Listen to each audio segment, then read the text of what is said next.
Nesse vídeo eu vou falar sobre a parada cardiorrespiratória pediátrica, que ao contrário dos adultos, dificilmente vai acontecer de maneira súbita, tá? Geralmente ela vai acontecer em decorrência de lesões progressivas por conta de uma insuficiência respiratória ou choque ou por conta da presença de ambos, tá?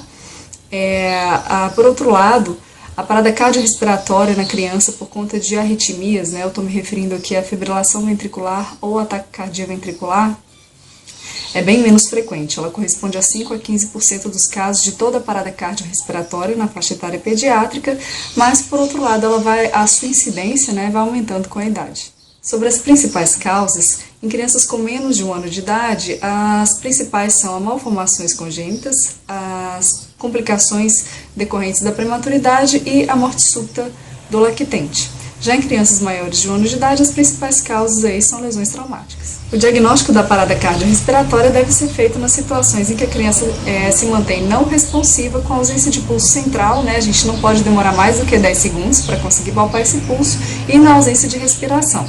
Se você pegou uma criança, ela não está responsiva, você palpou o pulso central, na verdade você tentou pegar o pulso central e ele não está palpável, a gente está autorizado a iniciar o protocolo para PCR.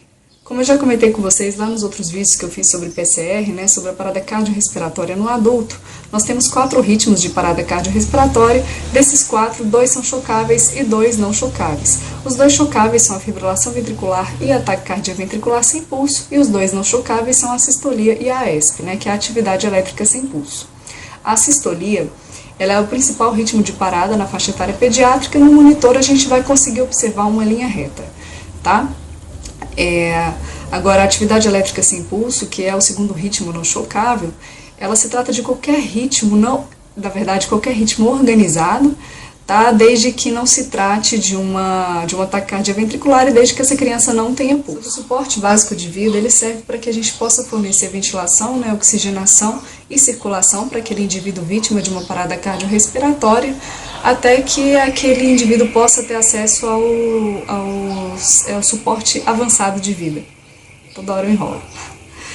Então, pessoal, o suporte básico de vida, ele pode ser realizado por um leigo ou por um socorrista, né, por um profissional da saúde, fora do ambiente hospitalar. Eu já fiz um vídeo falando sobre o suporte básico de vida em adultos, aqui em criança é quase que idêntico. Tá, então aquela criança não está respondendo e está sem respiração ou com uma respiração agônica, né, que a gente chama de gasping, você vai, antes de qualquer coisa, enviar uma pessoa para estar chamando ajuda, né, ligar para o serviço de emergência e providenciar o DEA, que é o desfibrilador, o quanto antes. Em seguida a gente vai checar o pulso. Lembrando que a gente não pode levar mais do que 10 segundos para checar o pulso. Se o pulso dessa criança estiver presente, a gente vai oferecer ventilação para ela, sendo uma ventilação a cada 3 segundos, lembrando que para adultos é uma a cada 6, tá? Se ela tiver com uma frequência cardíaca menor do que 60, associada a sinais de má perfusão, a gente vai fazer compressões também, tá? A gente vai associar as manobras de compressão. Agora, se você está ali procurando o pulso e não encontrou, a gente vai iniciar as compressões, sendo 30 compressões para cada 2 ventilações se tiver somente um socorrista, se tiverem 2 socorristas a gente faz 15 compressões para cada 2 ventilações. Assim que a gente tiver acesso ao DEA, né, nós iremos colocá-lo naquela criança para que ele faça a leitura do ritmo. Se for um ritmo chocável, a gente choca e reinicia imediatamente com as manobras de compressão e ventilação por aproximadamente 2 minutos, tá? E a mesma coisa, na verdade, em ritmos não chocáveis, né, a gente não vai chocar, a gente vai reiniciar as manobras de compressão e vai estar verificando o pulso a cada 2 minutos. Lembrando aí que para as manobras de compressão a gente tem que manter uma frequência superior a 100 batimentos por minuto. A profundidade das compressões deve ser aí, em média, 1/3 da altura anteroposterior do tórax. Isso vai dar, em média, para crianças com menos de 1 ano de idade, uma profundidade de 4 centímetros, para crianças com mais de 1 ano de idade, cerca de 5 centímetros de profundidade. Lembrar sempre de deixar esse tórax retornar completamente antes de fazer uma nova compressão. Uma observação importante são aquelas situações em que a gente vai ter somente um socorrista. Tá? Nessas situações, o socorrista ele vai fazer cerca de 2 minutos de manobra de ressuscitação e depois que ele vai chamar pelo serviço de emergência. Tá? Só não vai ser feito dessa maneira, pessoal, naquelas situações em que a parada cardiorrespiratória tiver acontecido de maneira súbita na frente de um profissional de saúde. tá? Porque aí ele deve, antes de iniciar com as manobras de ressuscitação, chamar pelo serviço de emergência e o DEA, porque a probabilidade, né, de se tratar de uma parada cardiorrespiratória por arritmia é muito alta nesses casos. E aí é indispensável a utilização de um desfibrilador, tá bom? Ainda sobre as compressões, dependendo da idade da criança, a gente deve estar fazendo isso de maneiras distintas. Então, se essa criança tiver menos do que 1 ano de idade, a gente pode, a manobra preferível, o posicionamento preferível para a gente estar fazendo as compressões a gente vai posicionar os 2 polegares, né, de preferência sobrepostos sobre o terço inferior do externo, né, que vai dar ali abaixo da linha intermamilar, e a mão irá envolver o tórax daquela criança, tá? Vou ilustrar aí para vocês. Agora, em crianças com mais de 1 ano de idade, a gente vai utilizar a palma de uma das mãos, a gente vai apoiar ali as eminências tenar e hipotenar. Dependendo do tamanho da criança, a gente pode utilizar as 2 mãos. Então, até aqui a gente deu uma resumida, né, na ordem CABD, como eu já falei para vocês lá no vídeo de suporte básico de vida, são os passos que a gente tem que seguir, né, no caso do suporte básico de vida.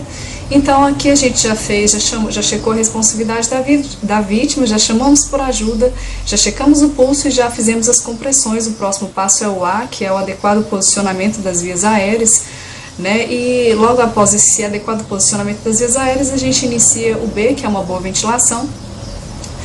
Para crianças com menos de 1 ano de idade, essa ventilação ela deve ser feita, a gente deve, na hora de soprar ali na boca daquela criança, a gente tem que pegar a boquinha e o nariz, tá? E em crianças com mais de 1 ano de idade, a respiração deve ser só boca a boca. O tempo de insuflação deve ser aí de mais ou menos 1 segundo, e a gente tem que observar a expansão torácica daquela criança. Quando a gente não conseguir observar a expansão do tórax, nós devemos reposicionar a cabecinha dela e tentar novamente, tá bom? Sobre o último passo do suporte básico de vida, que é o D, né, o desfibrilador, a gente vai utilizar principalmente em crianças com mais de 8 anos de idade, e naquelas crianças que tiverem menos do que 8 anos, a gente vai fazer o uso das pás pediátricas, tá bom? Mas se a gente não tiver essas pás pediátricas, a gente pode estar utilizando a do adulto mesmo. Falando agora sobre o suporte avançado de vida, né, pessoal? Antes de qualquer coisa, a gente está mantendo ali as manobras de compressão, né, de ressuscitação cardiopulmonar. Lembrando que em ambiente hospitalar, a gente sempre tem mais do que 2 socorristas, então a gente vai estar fazendo 15 compressões para cada 2 ventilações. Tá? Então a gente vai entrar com o MOVE, né, que é a monitorização, oxigênio e acesso periférico. Lembrando que quando a gente não conseguir pegar acesso periférico, que inclusive é muito difícil na faixa etária pediátrica, enquanto a gente está fazendo a realização ali das manobras de ressuscitação, a gente pode tentar o acesso intraósseo, tá? Que é feito ali preferencialmente na tíbia, 2 centímetros abaixo da tuberosidade da tíbia. Ok? Então a gente vai avaliar o monitor e verificar se o ritmo dessa criança é chocável ou se é um ritmo não chocável, ou seja, a sistolia ou a ESP, né, atividade elétrica sem pulso. Se o ritmo dela não for chocável, a gente vai manter, né, as manobras de ressuscitação, a gente vai entubar essa criança e a gente entra com a epinefrina a cada 3 a 5 minutos, desculpa. Então a gente vai manter as compressões por mais 2 minutos. Depois disso a gente checa novamente. Se essa criança estiver mantendo a sistolia ou a ESP, a gente vai identificar quais são as principais causas de PCR, né, e irreversíveis, a gente identifica e trata. Se essa criança voltar a apresentar pulso, a gente vai iniciar com os cuidados pós-parada cardiorrespiratória para ela.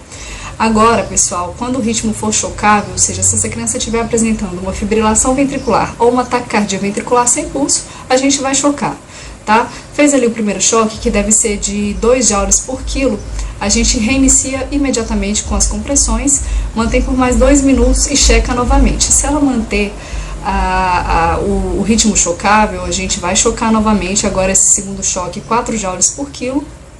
A gente entra com a epinefrina, tá? Cada 3 a 5 minutos também, e a gente vai considerar a intubação nessa criança.